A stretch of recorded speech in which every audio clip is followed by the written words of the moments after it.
Салем достар, бүгін мен сіздерге өте дәмді әрі оңай жасалынатын банофи пай пирогын жасап көрсетемін. Ол үшін маған қажетті заттар: 110 грамм сары май, 60 грамм қант, 1 шөкім тұз, 2 жұмыртқаның сарысы, 180 грамм ұн, 1 қалайы сгущенка, 250 грамм сливки, 50 грамм қант ұнтағы және 2 банан қажет болады. Алдымен пирогты дайындау үшін тестісін дайындап алуымыз қажет. Ол үшін бірінші сары майымызды тысқа саламыз. 1 қасық разрыхлитель салуымыз керек.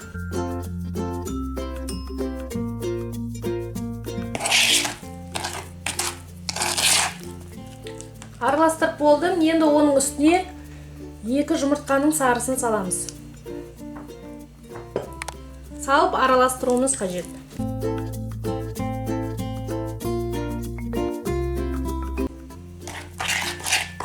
Араластырып болдық, енді оның үстіне ұнымызды саламыз. Енді араластыруымыз қажет.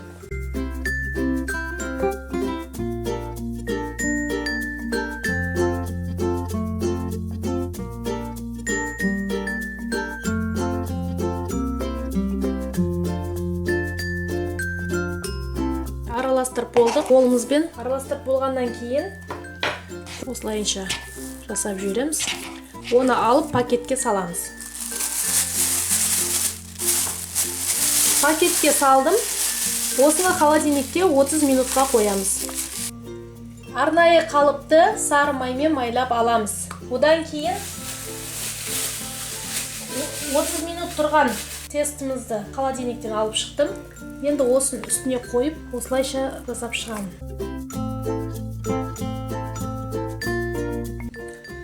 Қалыпқа тестіміз салып шықтық. Енді оның үстіне вилкамен осылайша жасаймыз. Қызған пеште 180 градусқа 20 минутқа пісіріп аламыз. Банофи пай печеньесін алып шықтым. Енді оны суытамыз. Суығанға дейін кремін жасауға кірісеміз. Құрғақ ыдысымызға 250 грамм сливкиді құямыз. Ең төменгі жылдамдықпен миксерлейміз. Сливки қоюланғанша дейін миксерлей береміз.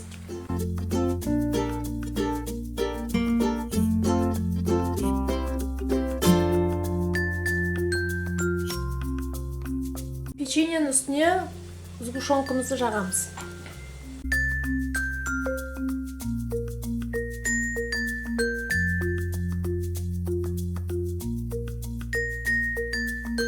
Сгущенканы жағып болдым. Енді оның үстіне банандарымызды дөңгелетіп турап алып, үстіне саламыз.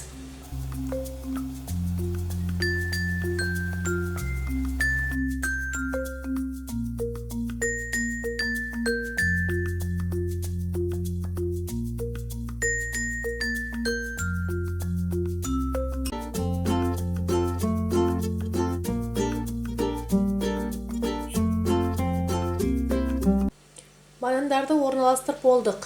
Сливкиді қант ұнтағымен араластырып алдым. Енді осының бананның үстіне жағам.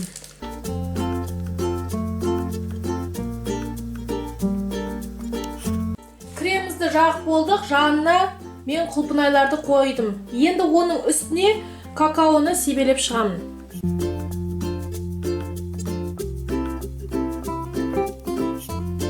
Банофи пай пирогы дайын болды. Өте дәмді және тез әрі оңай жасалды.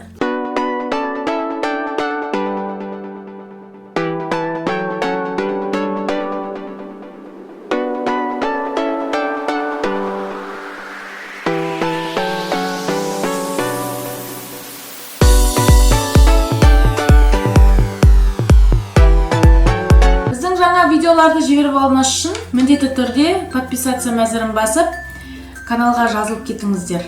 Мына тұрған қоңырауша белгісін бассаңыздар, біздің видеоларды ең бірінші болып көресіздер. Бүгінгі осы, келесі кездескенше сау болыңыздар.